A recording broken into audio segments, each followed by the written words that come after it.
अस्सलाम वालेकुम। पिछली वीडियो में हम लोगों ने सीखा था कि अगर हमने यूएसए मार्केट में प्रोडक्ट लॉन्च करनी है तो उसका क्राइटेरिया क्या होगा।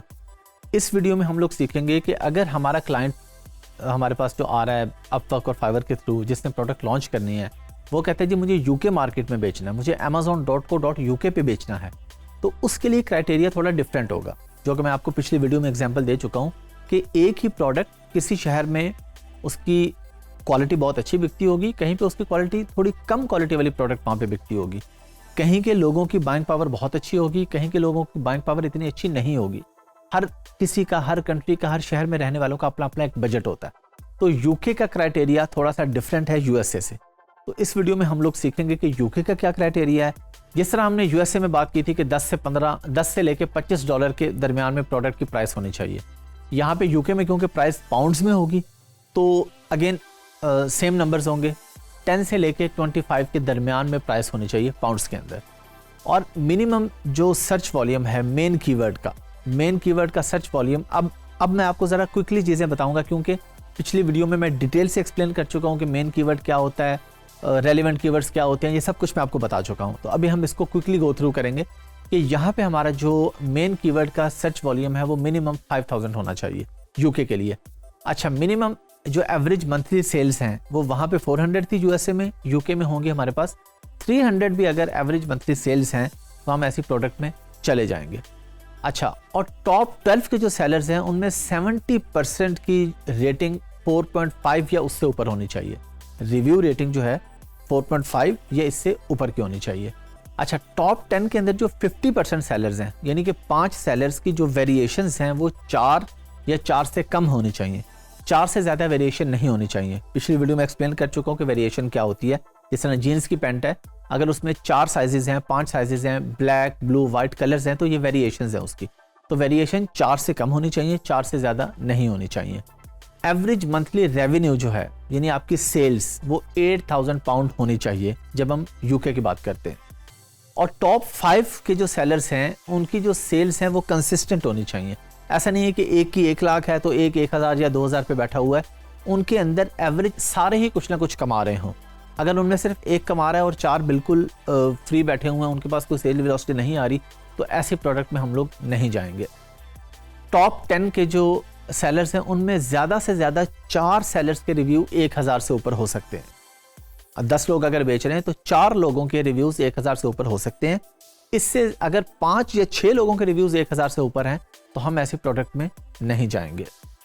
एवरेज रिव्यूज़, जो आपके पास हीलियम एक्सट्रे में जब जाते हैं तो एवरेज रिव्यूज़ का ऊपर टैब आ रहा होता है। एवरेज रिव्यूज़ 1000 होने चाहिए। 1000 से ऊपर एवरेज रिव्यूज़ अगर होंगे तो हम ऐसी प्रोडक्ट में नहीं जाएंगे। अगेन वही बात जो यूएसए के क्राइटेरिया में बताई थी, ब्रांड डोमिनेंसी नहीं होनी चाहिए। कि ये नहीं है कि एक ही ब्रांड, एबीसी ब्रांड जो है वो टॉप 5 के अंदर 3 या 4 जगह पे वही बैठा हुआ है, तो डिफरेंट लोग बेच रहे हों, एक ही ब्रांड या अमेज़न ना बेच रहा हो। सीजनैलिटी भी मैं आप लोगों को बता चुका हूं कि सीजनल प्रोडक्ट नहीं होनी चाहिए। पिछली वीडियो में हम लोग इसका प्रैक्टिकल भी देख चुके हैं, और गूगल ट्रेंड की वीडियो में मैं आपको डिटेल से बता चुका हूं कि सीजनल प्रोडक्ट कैसे चेक करते हैं। और कोई बैटरी की प्रोडक्ट या टूटने वाली प्रोडक्ट नहीं होनी चाहिए।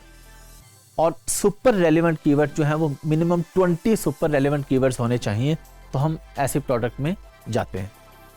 क्योंकि अब हम यूके की बात कर रहे हैं, प्राइवेट लेबल यूके की बात कर रहे हैं, तो हम अमेज़न भी यूके का खोलेंगे। ये आप ऊपर देख रहे हैं amazon.co.uk। जब आप अमेरिकन मार्केट में रिसर्च करें तो आप amazon.com खोलेंगे। अब यूके में हम आ गए, हमने यहाँ पे पिलो लिख दिया। अच्छा, पिलो लिख के हमने एंटर किया। उसके बाद अगेन वही काम करेंगे। ये हमारे पास हीलियम की एक्सटेंशन आ रही है, यहाँ पे क्लिक करके हम लोग एक्सरे पे चले जाएंगे। मेनली हम लोग हीलियम 10 ही यूज करते हैं, इसलिए हीलियम 10 पे आपकी ग्रिप होनी चाहिए। और ग्रिप किस चीज पे होनी चाहिए? जो चीज आपसे रेलिवेंट है। हीलियम 10 में अगर 10 टैब्स आ रहे हैं, आपके काम के सिर्फ 4 है, आपने 4 पे फोकस करना है, उस पे आपकी ग्रिप होनी चाहिए। क्राइटेरिया आप लोगों को पता चल गया, मैंने आपको पहले बता दिया, आपके सामने स्क्रीन पे भी आ गया क्राइटेरिया। उसका आपने स्क्रीनशॉट लेके रख लिया, या आपने LMS के थ्रू टीम से कांटेक्ट करके प्रोडक्ट हंटिंग का क्राइटेरिया ले लिया। अब वो आपके सामने है, हंटिंग का क्राइटेरिया सामने रख के आपने हीलियम 10 यूज करना है। अब आपने खुद से इसको देखना है। आपने क्या देखना है जी? हंटिंग क्राइटेरिया में कहता है जी जो प्राइस है वो 10 से 25 के दरमियान होनी चाहिए। आप यहाँ पे देखते हैं कि एवरेज प्राइस 33 आ रही है, तो हम कहते हैं कि नहीं, ये क्राइटेरिया पे प्रोडक्ट पूरी नहीं उतरती। अब हज़ारों प्रोडक्ट्स हैं, कोई उतरेगी पूरी, कोई नहीं उतरेगी, कोई एक जगह पे पूरी उतरेगी, दूसरी जगह पे नहीं उतरेगी। फॉर एग्जांपल हम कहते हैं जी एवरेज रिव्यूज़ जो है वो 1000 से ऊपर नहीं होने चाहिए। हम एग्जांपल ले लेते हैं कि यहाँ पे एवरेज रिव्यूज़ हमारे पास 500 आ रहे हैं, लेकिन प्राइस 33 आ रही है, तो तब भी क्राइटेरिया पे प्रोडक्ट पूरी नहीं उतर रही, क्योंकि एक चीज़ तो ठीक है, दूसरी ठीक नहीं है। अब इसी तरह हम लोग आ जाते हैं एवरेज रेवेन्यू पे। हम कहते हैं ये रेवेन्यू, एवरेज रेवेन्यू हमने बात की यूके में 8000 पाउंड होना चाहिए, तो ये 32,000 है, इसका मतलब है कि बहुत अच्छा है। 8000 मिनिमम है ना, उससे ऊपर जितना हो बहुत अच्छा है। अब अगर एग्जांपल ले लेते हैं कि एवरेज रेवेन्यू हमारे पास यहाँ पे आ रहा है 4000, लेकिन प्राइस 25 आ रही है, रिव्यूज़ 500 आ रहे हैं, तो हम प्रोडक्ट में नहीं जाएंगे, क्योंकि ठीक है, ये भी ठीक है, प्राइस भी ठीक है, लेकिन रेवेन्यू अगर 4000 है तो इसका मतलब है कि प्रोडक्ट क्राइटेरिया पे फॉल नहीं करती।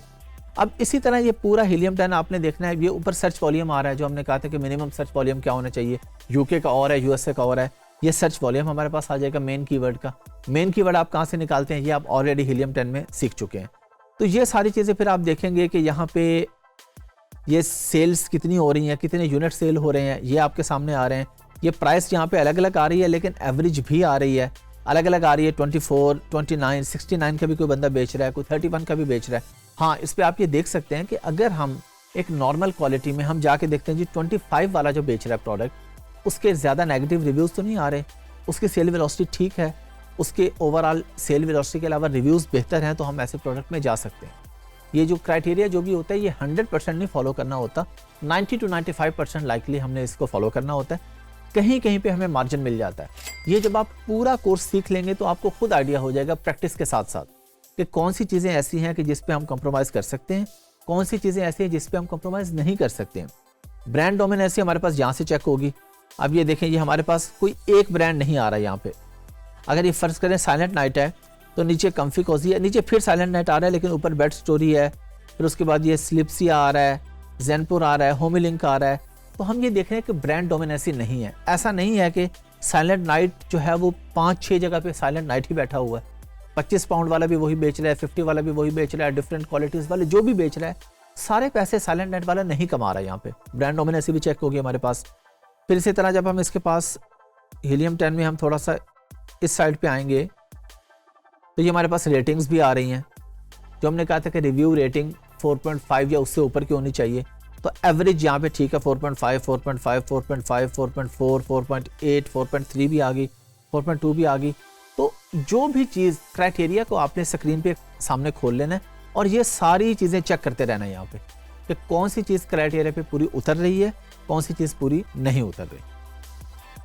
हमने हर कंट्री के हिसाब से क्राइटेरिया फॉलो करना है। ऐसा आप लोगों ने नहीं करना कि जो एक देख लिया वही कर लेना। और जिस तरह मैंने आपको पहले बता दिया, आपने एक साइड पे स्क्रीन पे अपना क्राइटेरिया खोल लेना है, दूसरी साइड पे हीलियम 10 खोलना है, और इस पे आप लोगों ने ये परेशान नहीं होना। आप लोग, हो सकता है ये फ्रस्ट्रेटिंग हो सकता है, ये काम मुश्किल नहीं है, लेकिन कहीं ना कहीं फ्रस्ट्रेटिंग हो सकता है कि आप कहें जी कोई भी प्रोडक्ट क्राइटेरिया पे पूरी उतर ही नहीं रही। प्राइस पूरी उतरती है तो रिव्यूज़ नहीं उतरते, रिव्यूज़ होते हैं तो ब्रांड डोमिनेंसी आ जाती है, ब्रांड डोमिनेंसी ठीक होती है तो एवरेज रिव्यू रेटिंग का मसला आ जाता है। तो ये तो होगा, जाहिर बात है। आप एक प्रोडक्ट की जब मार्केट में सर्च करने जा रहे हैं, आपसे पहले हज़ारों लाखों लोग वो बेच रहे हैं, तो कहीं ना कहीं तो होता रहेगा। तो ये सिर्फ टाइम टेकिंग है, मुश्किल काम नहीं है। अगर आप लोग इसमें लगे रहेंगे, प्रोडक्ट हंटिंग करते रहेंगे, तो ऐसे लोग भी हैं जो सिर्फ प्रोडक्ट हंटिंग से ही अच्छे पैसे कमा रहे हैं। अच्छा, सीखना आपको पूरा चाहिए। ऐसा नहीं है कि आप हंटिंग सीखने के बाद हंटिंग में लग जाएं और आगे सीखें ना। हो सकता है कि जब आप पीपीसी सीखें तो आपको पता चले ये तो हंटिंग से भी ज़्यादा ईजी है और इस पे हंटिंग से ज़्यादा पैसे हैं, तो फिर आप सोचें कि अब मैं इस पे फोकस कर लूँ। तो आपने पहले ही फोकस पूरे कोर्स पे करना है, एंड पे जाके देखना है कि आप अपने आप को कहाँ पे बेहतर महसूस करते हैं।